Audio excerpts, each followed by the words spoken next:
Natulog sa waiting seat si Pops. Natulog sa waiting seat. Yung nakaya yata. Yung may-ari ng motor yan. Pag nagkaroon ako booking, iwan ako siya.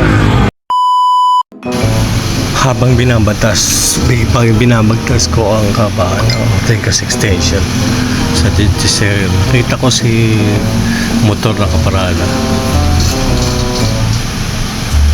Parada siya. Nilapitan ko sa Ciel de Castro.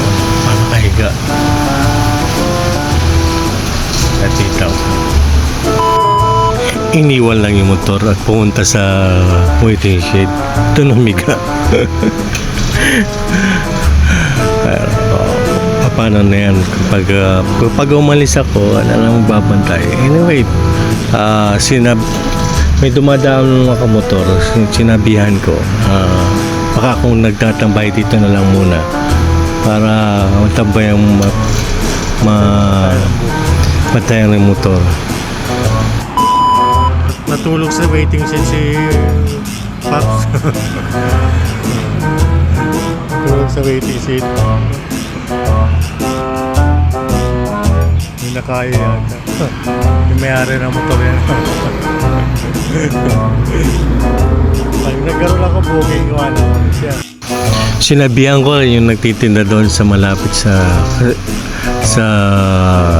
ano to, Clean Fuel, kasi magkatabi yung Shell at Clean Fuel. May nagtitinda ng pagkain doon. Sinabihan ko tingnan rin si Pops na nasa waiting shed. Hindi ko alam kung taga sa si Pops. Malayo siguro. Tulog na tulog eh.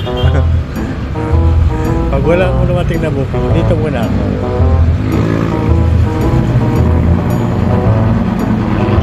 Siguro katulad ko rin malaki ang pangangailangan. O malayo ang lugar. Sana naman walang masamang balak.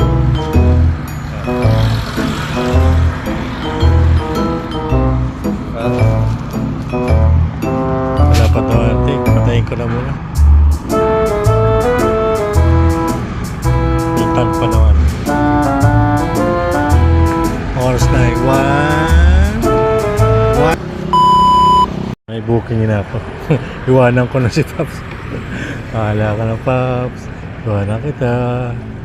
Go, go, go, go.